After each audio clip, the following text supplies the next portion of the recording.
Hi students, ഇവിടെ നമ്മൾ സെറ്റ്സിലെ ഒരു പ്രോബ്ലം ആണ് ചെയ്യാൻ പോകുന്നത്. Show that A intersection B complement is equal to A complement union B complement.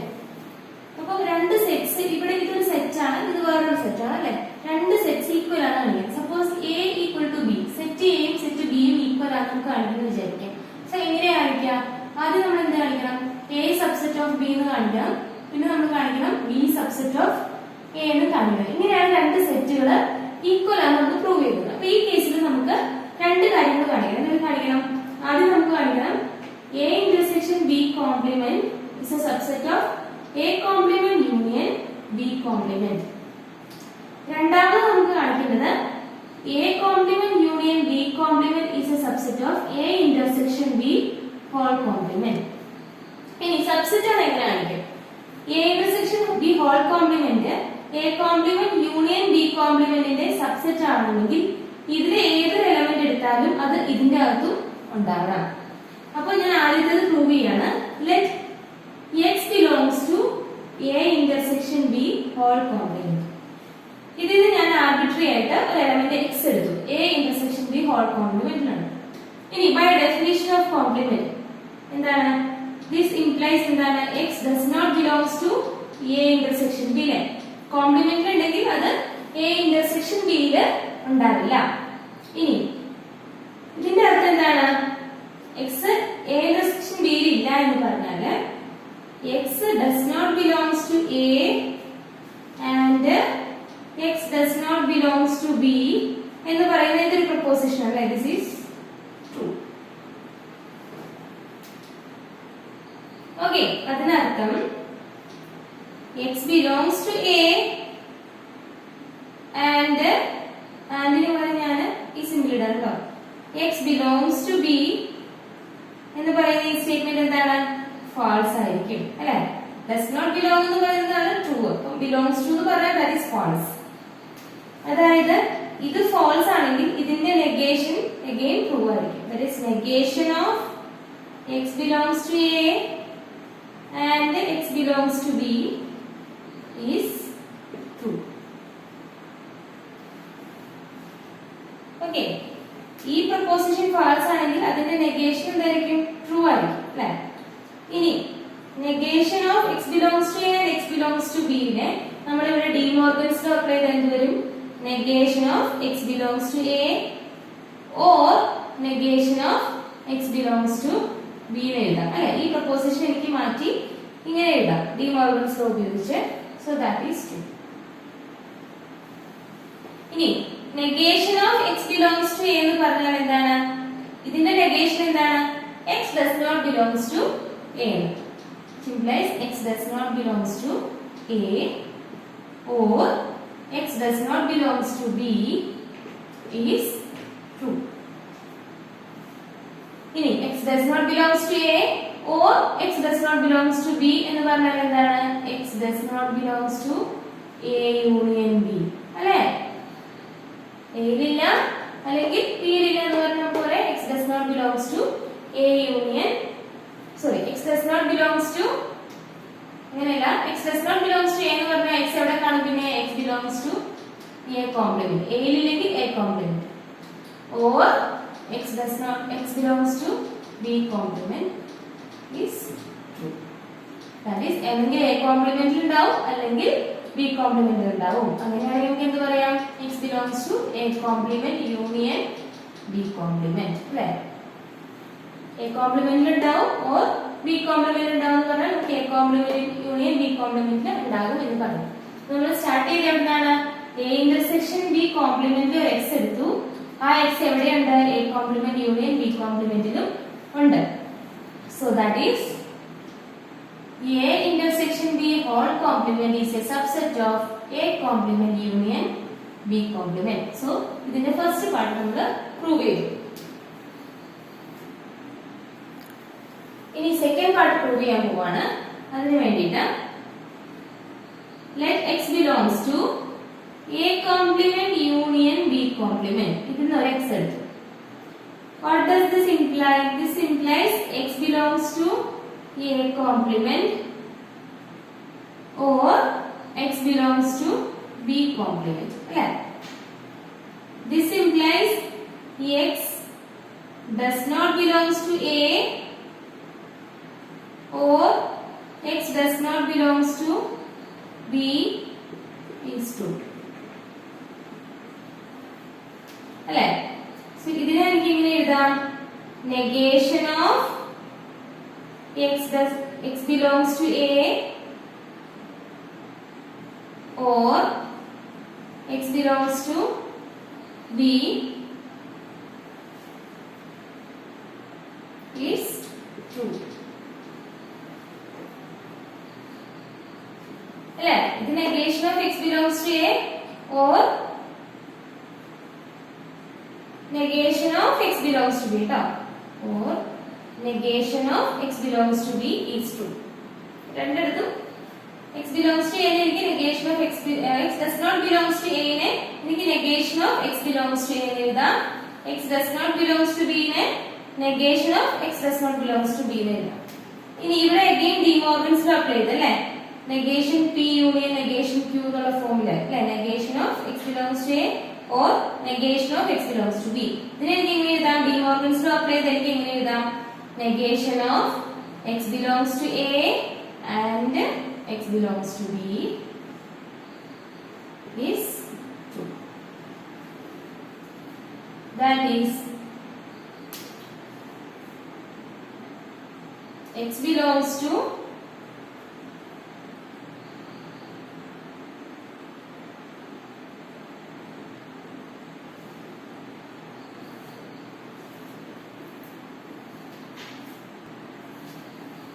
X belongs to negation of X belongs to A and X belongs to B എന്ന് പറഞ്ഞാൽ X belongs to A intersection B is അല്ലേ, X belongs to A and X belongs to B എനിക്ക് X belongs to A intersection B എന്ന് എഴുതാം. That is, negation of X belongs to A intersection B എനിക്ക് X does not belongs to A intersection B is true. ഇനി X does not belongs to A intersection B എന്ന് പറഞ്ഞാൽ പിന്നെ X എവിടെ ഉണ്ടാവും, ഇതിന്റെ കോംപ്ലിമെന്റ് ആയിരിക്കും ഉണ്ടാവുക അല്ലേ. So X belongs to A intersection B complement. Okay, അപ്പോൾ എനിക്ക് എന്ത് കിട്ടി, ഞാൻ A complement union B complement ഒരു X എടുത്തു, ആ X A intersection B whole complementലും ഉണ്ട് എന്ന് പ്രൂവ് ആയി. സോ എന്താണ്, A complement union B complement is a subset of A intersection B whole complement. So ഈ സെക്കൻഡ് പാർട്ട് നമ്മൾ പ്രൂവ് ചെയ്തു. സോ അങ്ങോട്ടും ഇങ്ങോട്ടും സബ്സെറ്റ് ആയിട്ട് പ്രൂവ് ചെയ്തുകൊണ്ട് നമുക്ക് എങ്ങനെ എഴുതാം, A union complement union B complement is equal to A intersection B whole complement എന്ന് എഴുതാം. ഓക്കെ, സോ ഇതാണ്, ഇത് എക്സാമ്പിൾ 10 ആണ് ടെക്സ്റ്റ് ബുക്കിലെ. ഇനി ഇതിന്റെ താഴെ 11, 12, 13 ഈ same similar type of problems ഉണ്ട്, നിങ്ങൾ പ്രാക്ടീസ് ചെയ്യണം. ഇനി നെക്സ്റ്റ് പറയുന്നത് കമ്പ്യൂട്ടർ റെപ്രസെന്റേഷൻ ഓഫ് സെറ്റ്സ് ആണ്. Computer representation of sets.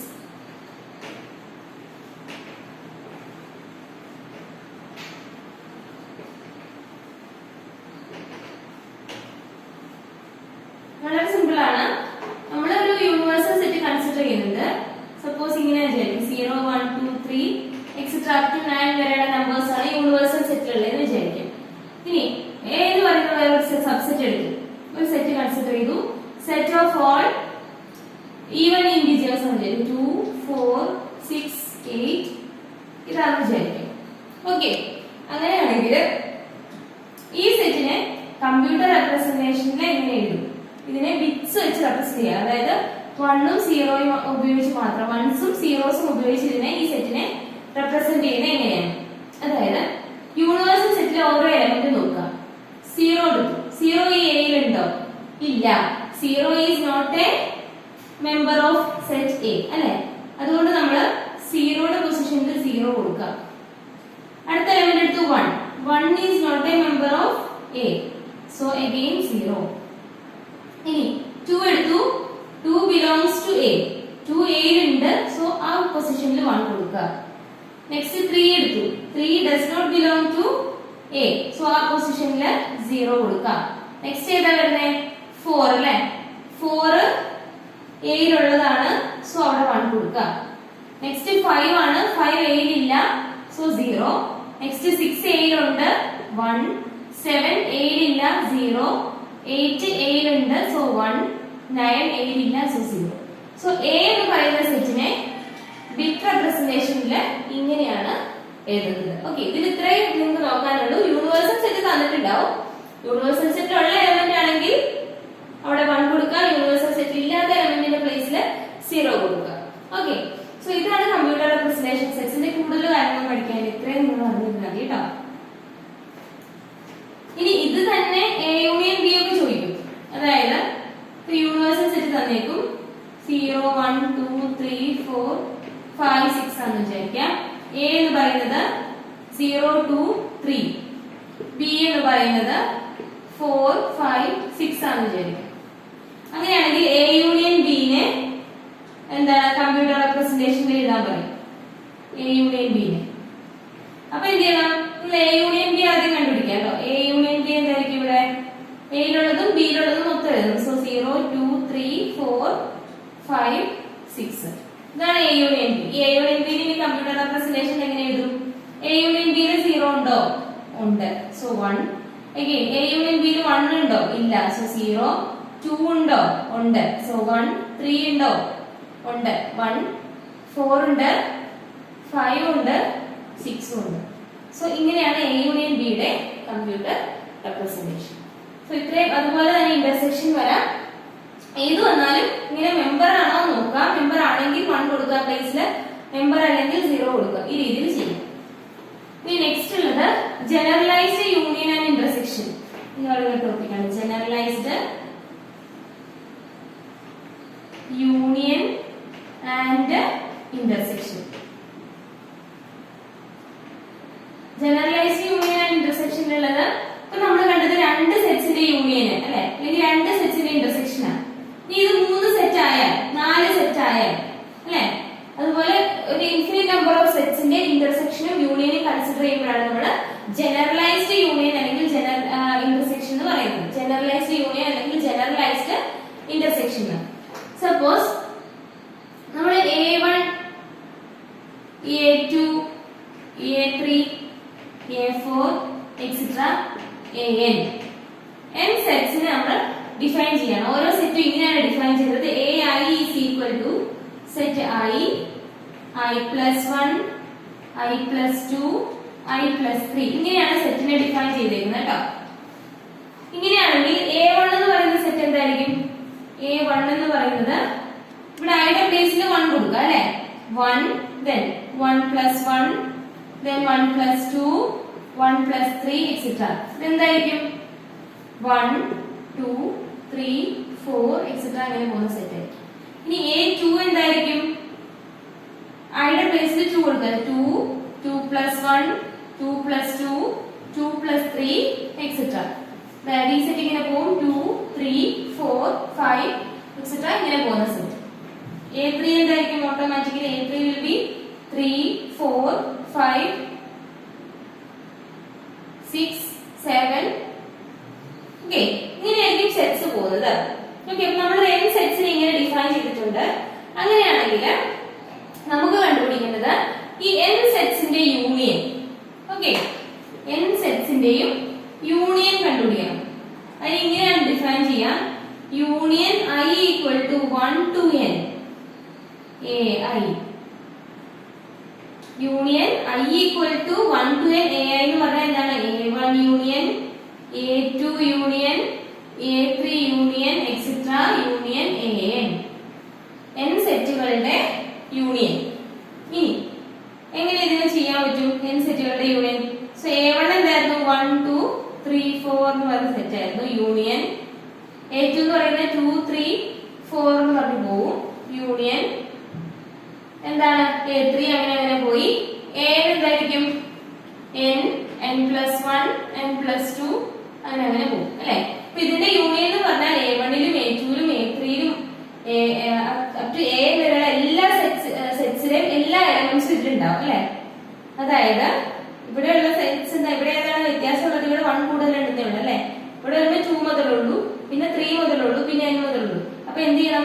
ഈ ഇതിന്റെ എല്ലാം കൂടെ എലമെന്റ്സ് എന്ന് പറയുമ്പോൾ എവിടെ നിന്ന് വരും? 1 2 3 അങ്ങനെ അങ്ങനെ പോയി n+1 n+2 അങ്ങനെ ഇൻഫിനിറ്റ് ആയിട്ട് പോയിക്കൊണ്ടിരിക്കും. സോ ഇതാണ് ഈ n സെറ്റുകളുടെ യൂണിയൻ എന്ന് പറയുന്നത്. ഓക്കെ, ഇനി നമ്മൾ ഇവിടെ ഈ n പകരം ഇതിങ്ങനെ പോവാന്ന് വിചാരിച്ചോ. ഇൻഫിനിറ്റ് നമ്പർ ഓഫ് സെറ്റ്സ് ഉണ്ട്, an+1 അപ് ടു ഇങ്ങനെ പോയിക്കൊണ്ടിരിക്കുകയാണ്. ഇൻഫിനിറ്റ് നമ്പർ ഓഫ് സെറ്റ്സ് ഉണ്ട്. അങ്ങനെയാണെങ്കിൽ ഇവിടെ എന്ത് വരും? I = 1 to infinity an എന്ന് വരും. ഇവിടെ എന്താവും?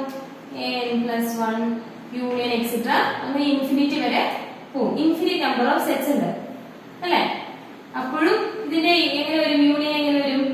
a1 എന്ന് പറയുന്നത് 1 2 3 എക്സെട്ര, then a2 എന്ന് പറയുന്നത് 2 3 4 etcetera etcetera etcetera etcetera, an എന്ന് പറയുന്നത് n+1 എക്സെട്ര അങ്ങനെ ഇങ്ങനെ പോകും അല്ലേ? ഇതിന്റെ യൂണിയൻ എന്ന് പറഞ്ഞാൽ ഇതിലെല്ലാത്തിലുള്ള എല്ലാ എലമെന്റ്സും വരണം. സോ 1 മുതൽ 2 3 4 5 അങ്ങനെ അങ്ങനെ ഇൻഫിനിറ്റി വരെ ഉള്ള എല്ലാ എലമെന്റ്സും ആണ് ഇതിന്റെ യൂണിയൻ എന്ന് പറയുന്നത്. സോ ഇതാണ് ജനറലൈസ്ഡ് യൂണിയൻ. അതായത് ഒരു n നമ്പർ ഓഫ് സെറ്റ്സ് അല്ലെങ്കിൽ ഇൻഫിനിറ്റ് നമ്പർ ഓഫ് സെറ്റ്സിന്റെ യൂണിയൻ കൺസിഡർ ചെയ്യുന്നതിനെയാണ് ജനറലൈസ്ഡ് യൂണിയൻ എന്ന് പറയുന്നത്. ഇങ്ങനെയാണ് കാൽക്കുലേറ്റ് ചെയ്യുന്നത്. ഇനി ഇന്റർസെക്ഷൻ, ജനറലൈസ്ഡ് ഇന്റർസെക്ഷൻ എന്താന്ന് നോക്കാം. Okay, generalized intersection, that is intersection I equal to ഇവിടെ infinite number of sets ആണ്. I equal to 1 to infinity ai എന്ന് പറഞ്ഞാൽ എന്താണ്? a1 intersection a2 intersection a3 intersection etc, an intersection an+1 intersection etc അങ്ങനെ അങ്ങനെ infinite number of sets ന്റെ intersection. ഇനി ഇവിടെ നോക്കാം. a1 എന്ന് പറയുന്നത് എന്തായിരുന്നു? 1 2 3 4 എന്ന് പോകും. a2 എന്ന് പറയുന്നത് 2 3 4 5 അങ്ങനെ പോവും. ഇനി a3 എന്ന് പറയുന്നത് 3 4 5 അങ്ങനെ പോവും അല്ലേ? ഇനി ഇവിടെ ഈ കേസിൽ ഇൻഫിനിറ്റ് നമ്പർ ഓഫ് ഇന്റർസെക്ഷൻ നമുക്ക് കണ്ടുപിടിക്കാൻ പറ്റില്ല. സോ നമുക്ക് n നമ്പർ തന്നെ എടുക്കാം കേട്ടോ. n number of sets. ഈ കേസിൽ അങ്ങനെ ഇൻഫിനിറ്റ് നമ്പർ ഓഫ് സെറ്റ്സിന്റെ ഇന്റർസെക്ഷൻ കണ്ടുപിടിക്കാൻ പോസിബിൾ അല്ല. So n number of sets ഉള്ളതെന്ന് വിചാരിക്കുക. So intersection I equal to 1 to n ai, a1 intersection a2 intersection etc a. So a1 എന്താണ്? 1 2 3 etc, a2 2 3 4 etc, then a3 എന്ന് പറയുന്നത് 3 4 5 ഇങ്ങനെ പോകും etc. ഇനി an എന്ന് പറഞ്ഞാൽ n n+1 n+2 etc ഇങ്ങനെ പോകും. ഇനി ഇതിന്റെ എല്ലാ ഇന്റർസെക്ഷൻ, അതായത് a1 ലും a2 ലും a3 ലും a4 ലും എക്സെട്ര an വരെ ഉള്ളതില് കോമൺ ആയിട്ട് വരുന്ന എലമെന്റ്സ് ഏതാണ് കണ്ടുപിടിക്കേണ്ടത് അല്ലെ? കോമൺ ആയിട്ട് വരുന്നതാണ് ഇന്റർസെക്ഷനിൽ വരുന്നത്. ഇവിടെ നോക്കാം. a1 ലും a2 ലും എടുത്താൽ കോമൺ ആയിട്ട് എവിടെ തൊട്ടാണ്? 2 മുതൽ എല്ലാ എലമെന്റ്സും a1 ലും a2 ലും കോമൺ ആയിട്ടുണ്ട്. ഇനി a1 ലും a2 ലും a3 കോമൺ ആയിട്ടുള്ള എടുത്താലോ എന്താണ്? 3 മുതൽ അങ്ങോട്ട് അല്ലെ? 3 മുതൽ അങ്ങോട്ട് എല്ലാം ഉണ്ട് അല്ലെ? a1 intersection a2 intersection a3 എടുത്തു കഴിഞ്ഞാൽ ഈ മൂന്ന് സെറ്റിന്റെ ഇന്റർസെക്ഷൻ എടുത്തു കഴിഞ്ഞാൽ എവിടെ തൊട്ടുണ്ട്? 3 4 5 3 മുതൽ അങ്ങോട്ടുള്ള എല്ലാ എലമെന്റ്സും വരും. ഇനി ഇതിന്റെ കൂടെ a1 intersection a2 intersection a3 intersection a4 എടുത്താലോ? a4 എന്ന് പറഞ്ഞാൽ എവിടെ മറ്റേ വരെയാണ്? 4 5 6 7 അങ്ങനെയാണ് അല്ലെ? അപ്പൊ നോക്കാം. ഈ നാലെണ്ണത്തിന് കോമൺ ആയിട്ടുള്ള ഏതാണ്? ഇവിടെ 4 തൊട്ടിങ്ങോട്ട്, ഇവിടെയും 4 തൊട്ടിങ്ങോട്ട്, ഇവിടെ 4 തൊട്ടിങ്ങോട്ട്, ഇവിടെയും 4 തൊട്ടിങ്ങോട്ട്. 4 തൊട്ടുള്ള എല്ലാം കോമൺ എലമെന്റ്സ് ആണ് അല്ലെ? സോ ഇവിടെ 4 തൊട്ട് 4 5 6 അങ്ങനെ വരും. അപ്പൊ നോക്കാം. a1 a2 a3 വരെയുള്ള ഇന്റർസെക്ഷൻ എടുത്താൽ 3 മുതൽ അങ്ങോട്ടുള്ള എല്ലാ എലമെന്റ്സും ഉണ്ട്. ഇനി a4 വരെയുള്ള ഇന്റർസെക്ഷൻ എടുത്താൽ 4 തൊട്ട് അങ്ങോട്ടുള്ള എല്ലാത്തിന്റെയും ഉണ്ട്. അങ്ങനെയാണെങ്കിൽ an നമുക്ക് കണ്ടുപിടിക്കുന്നത് എന്തായിരുന്നു? n വരെയുള്ളതിന്റെ ഇന്റർസെക്ഷൻ അല്ലേ? അപ്പൊ 3 വരെയുള്ളതാണെങ്കിൽ 3 മുതൽ അങ്ങോട്ട്, 4 വരെയാണെങ്കിൽ 4 മുതൽ അങ്ങോട്ട്. അപ്പൊ n മുതലുള്ളതാണെങ്കിൽ എങ്ങനെയായിരിക്കും? n തൊട്ട് അപ്പുറത്തോട്ടുള്ള എല്ലാ നമ്പേഴ്സും n+2 n+3 etcetera to infinity. So ഇതാണ് ജനറലൈസ്ഡ് ഇന്റർസെക്ഷൻ എന്ന് പറയുന്നത്. ഓക്കെ, അപ്പൊ ജനറലൈസ്ഡ് യൂണിയനും ജനറലൈസ്ഡ് ഇന്റർസെക്ഷനും ക്ലിയർ ആയി വിചാരിക്കുന്നു. ടെക്സ്റ്റ് ബുക്കിലെ എക്സാമ്പിൾസ് നോക്കുക, എന്നിട്ട് കുറച്ചുകൂടി പ്രോബ്ലംസ് ചെയ്ത് പഠിക്കുക കേട്ടോ. Okay, thank you.